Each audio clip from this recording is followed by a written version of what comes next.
जय हो प्रभु, जय हो प्रभु, जय हो प्रभु। हेलो दोस्तों, नमस्कार। मैं रोहित कुमार बिंद्रा सभी का स्वागत करते हैं हमारे और आपके YouTube channel wifi Bindra study में। दोस्तों, आज की इस वीडियो में मैं इंग्लिश ग्रामर पढ़ाने वाला हूं और इंग्लिश ग्रामर में आपको टेंस पढ़ा रहा था, ठीक है।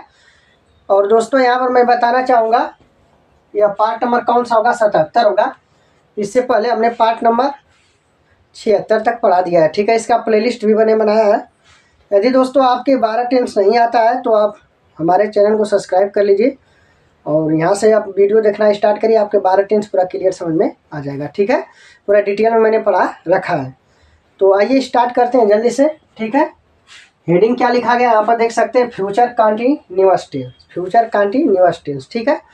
और दोस्तों यहाँ पर मैं बताना चाहूँगा, इसमें पढ़ेंगे नेगेटिव सेंटेंस, जिसको हिंदी में क्या कहा जाता है, नकारात्मक वाक्य कहा जाता है, ठीक है। आई होप की बात यहाँ तक समझ में आ रही होगी।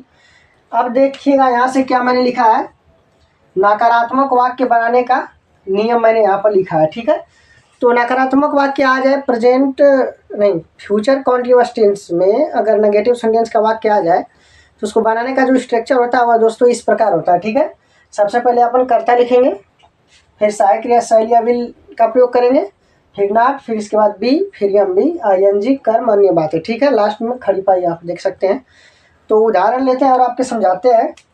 उदाहरण नंबर पहला क्या है, हम बाजार में कपड़े नहीं खरीद रहे होंगे, ठीक है। तो सबसे पहले अपन इस पूरे वाक्य में कर्ता ढूंढेंगे। तो कौन का प्रश्न करने से जो उत्तर में आता है वही कर्ता कहलाता है।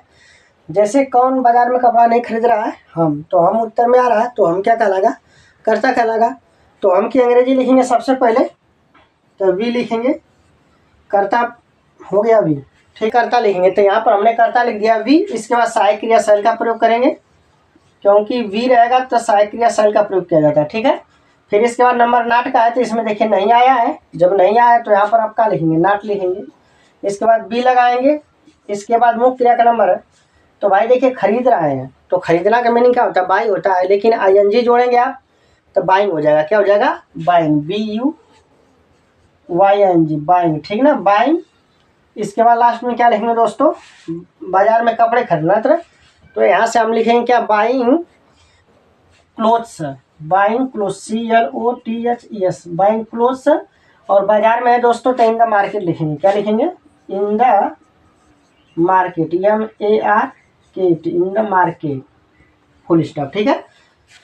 तो हम बाजार में कपड़े नहीं खरीद रहे हैं, इसका वाक्य अंग्रेजी में क्या बनाएंगे आप, we shall not be buying clothes in the market, ठीक है। यहाँ पर आप इस सूत्र को याद कर लीजिए। इसी सूत्र के अनुसार मैंने इसको अंग्रेजी में कन्वर्ट कर दिया, ठीक है। अब आते हैं दोस्तों उदाहरण नंबर कौन सा, दूसरा, राम बाजार नहीं जा रहा है। तो सबसे पहले तो कर्ता लिखना है सूत्र के अनुसार। तो इस पूरे वाक्य में आपके क्या ढूंढना है, कर्ता ढूंढना है। तो कर्ता कैसे पता चलेगा, कौन का प्रश्न करेंगे आप, जो उत्तर में आएगा वह कर्ता कहलाएगा, ठीक है। तो यहाँ प्रश्न करें कौन बाजार नहीं जा रहा है, उत्तर में क्या रहा, राम, तो राम कर्ता कहलाएगा, ठीक है। तो सबसे पहले सूत्र के अनुसार कर्ता आता है तो राम लिखेंगे। इसके बाद सहायक क्रिया विल या शैल का प्रयोग होगा। यहाँ राम करता है तो यहाँ पर विल का प्रयोग करेंगे। यहाँ पर शैल और विल है तो हमेशा कर्ता यदि आई और वी आएगा तो हमेशा सहायक क्रिया शैल का प्रयोग करेंगे, ठीक है ना।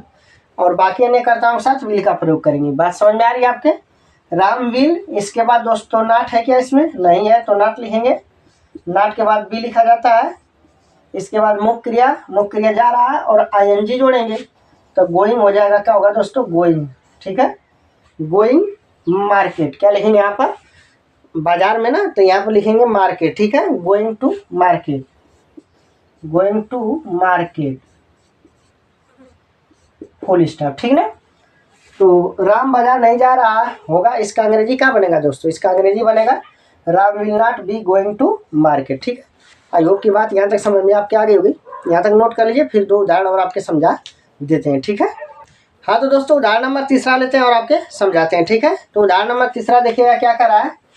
उदाहरण नंबर तीसरा, धोबी कपड़े नहीं धो रहे होंगे, ठीक है। धोबी कपड़े नहीं धो रहे होंगे, तो इसका अंग्रेजी दोस्तों बनाना है। तो सबसे पहले इसमें ढूंढेंगे कर्ता, ठीक है। कर्ता क्या है, तो आप कौन का प्रश्न करेंगे, कौन कपड़ा नहीं धो रहा है, धोबी ना। तो यहाँ पर लिखेंगे दोस्तों क्या, द वाशरमैन। क्या लिखेंगे दोस्तों, द वाशरमैन, द वाशरमैन, ठीक है। ये कर्ता हो गया दोस्तों, ठीक है, द वाशरमैन। इसके बाद सहायक क्रिया किसका प्रयोग करेंगे, विल का। और दोस्तों यहाँ पर देखा जाए तो यहाँ पर क्या है, नहीं है, तो नहीं का अंग्रेजी क्या लिखेंगे, नॉट। इसके बाद दोस्तों बी लिखेंगे। और धोना का दोस्तों क्या होता है, वाश माने धोना होता है, ठीक है। वाश माने क्या होता है, धोना, वॉशिंग हो जाएगा। यहाँ पर लिखेंगे क्या, washing, WASHING, washing the clothes, ठीक है। लास्ट में क्या धोना, कपड़े ना, तो लिखेंगे दोस्तों द क्लोथ्स, ठीक है, the clothes, CLOTHES, the clothes. अब वो की बात यहाँ तक समझ में आ गई होगी, ठीक है। तो इसका अंग्रेजी क्या बनेगा दोस्तों, बता देते हैं। The washerman will not B washing the clothes, ठीक है, इसे नोट कर सकते हैं। इसके बाद आते हैं दोस्तों कौन सा, उदाहरण नंबर 4, वह अपना काम, यहाँ पर दोस्तों क्या लिखा गया है, काम है यहाँ पर, ठीक है।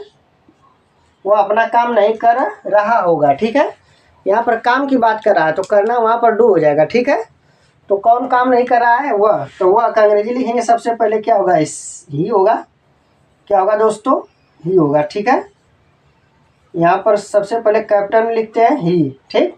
इसके बाद सहायक क्रिया कौन सा यूज करेंगे, विल का, तो ही विल, ठीक ना, तो ही विल। इसके बाद दोस्तों क्या लिखेंगे, नॉट है तो इसमें नहीं लगा है तो नॉट लिखेंगे। इसके बाद बी लिखेंगे दोस्तों, करना क्या होता है, डू होता है, लेकिन ING जोड़ेंगे तो डूइंग हो जाएगा। और अपना काम है दोस्तों, तो अपना की जो अंग्रेजी होती है कर्ता के अनुसार लगाई जाती है, ठीक ना। तो यहाँ पर वह, तो वह के लिए अपना का अंग्रेजी हीज होता है, क्या होता है दोस्तों, his work, WORK, his work, full stop, ठीक ना।